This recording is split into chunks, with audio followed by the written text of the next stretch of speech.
Quand on veut impulser un Sénégal nouveau, il faudrait aussi qu'on apprenne à respecter l'heure. Malheureusement, aujourd'hui, je suis fautif. Et je m'en excuse, je voudrais saluer tout le monde. Daouda, merci pour votre belle communication. Vous aviez un exercice à faire en français et en Wolof. Donc, puisque vous n'avez pas fait la partie Wolof, vous êtes demandé 5 sur 10. Mais vous remarquez que c'est un jeune de talent. Et ce sont ces jeunes-là qui sont la force du Sénégal. Et ce sont ces jeunes-là qui doivent nous motiver, qui doivent mériter tous les sacrifices. Nous sommes dans une période où, vous le constatez, le désespoir a envoyé nos jeunes.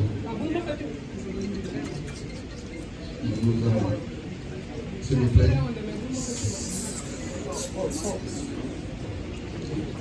Le désespoir a envahi nos jeunes.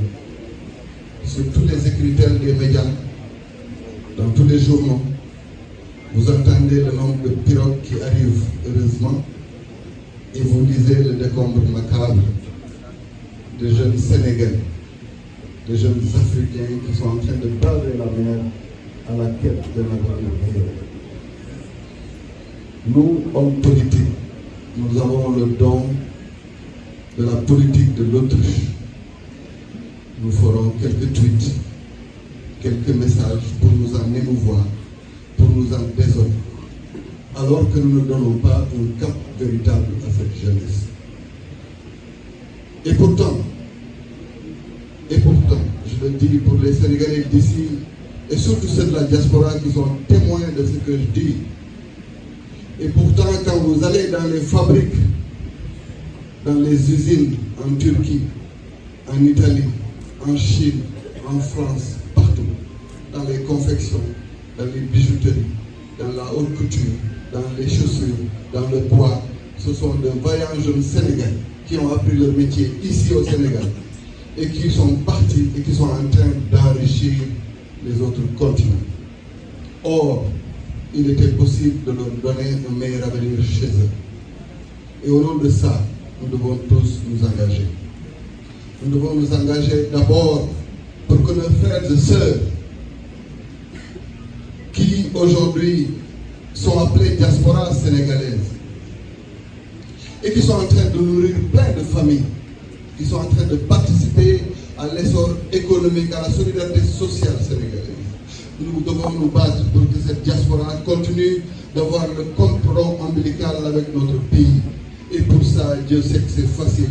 Qu'est-ce qu'ils nous demandent? Ils nous demandent un lien avec leur pays.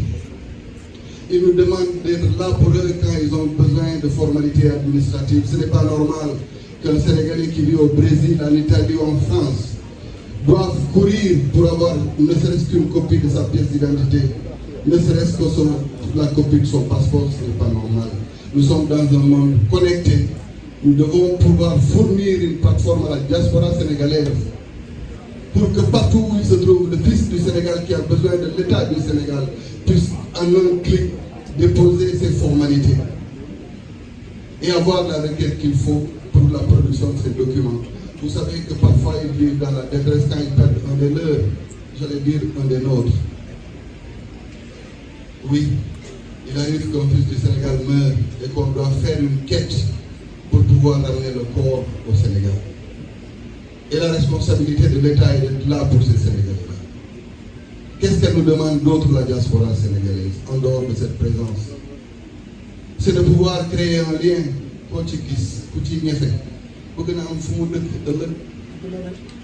Mais ils sont abusés, ils sont bernés tous les jours à la quête d'un toit, parce que le retour est toujours dans leur tête. Mais pourquoi nous n'organisons pas les conditions pour leur accès digne au foncier, à charge pour eux-mêmes de se battre pour construire si on ne peut pas construire pour eux? Qu'est-ce qu'ils nous demandent, nos frères et sœurs de la diaspora?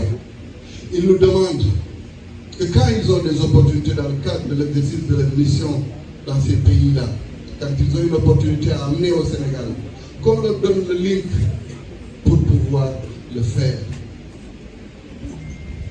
Mais voilà ce que nous devons faire pour eux. Ils ne demandent pas plus. Ils demandent d'être Sénégalais alors qu'ils sont en train de servir le Sénégal ailleurs. Et ce Sénégal nouveau-là, nous devons le construire avec eux. Nous devons construire le Sénégal nouveau avec nos agriculteurs, avec nos éleveurs, avec nos pêcheurs.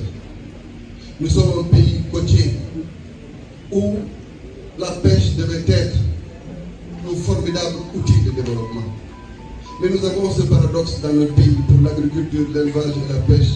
D'après nos pêcheurs des artisanaux, nos agriculteurs des extensifs et nos éleveurs des extensifs et nos agriculteurs des paysans. Parce que nous ne les mettons pas dans le champ de la modernité. Et pourtant, d'autres Sénégalais se battent et réussissent et gagnent énormément d'argent dans l'agriculture, la pêche ou l'élevage.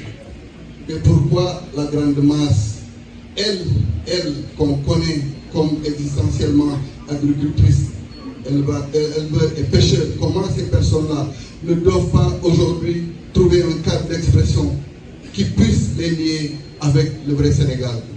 Battons-nous pour que les licences de pêche reviennent aux pêcheurs artisanaux. Accompagnons-les pour avoir des bateaux.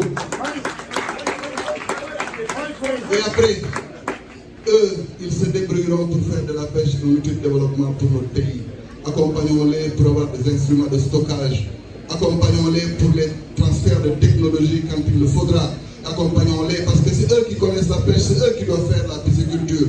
Et donc c'est sur eux qu'il faut miser pour que tous les métiers connexes de la pêche puissent être exercés par des pêcheurs, des vrais. Nos éleveurs, au nom de cette supposée tradition fataliste, nous dit-on, nos éleveurs sont encore dans ce type d'élevage de survie.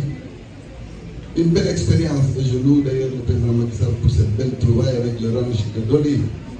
Une belle expérience comme le ranch de Doli doit être dupliquée chez moi à Kolda, parce que je suis la deuxième région d'élevage du Sénégal. Osons mettre des ranchs de Doli partout où il y a de l'élevage au Sénégal. Ça permet de créer des micro-mondes économiques intégrés où après nous développons les métiers connexes à l'élevage. Parce que nous pouvons derrière avoir de la tannerie, nous créons de nouveaux métiers. Mais que la pêche devienne un outil de développement, il est paradoxal que notre pays continue d'importer du lait.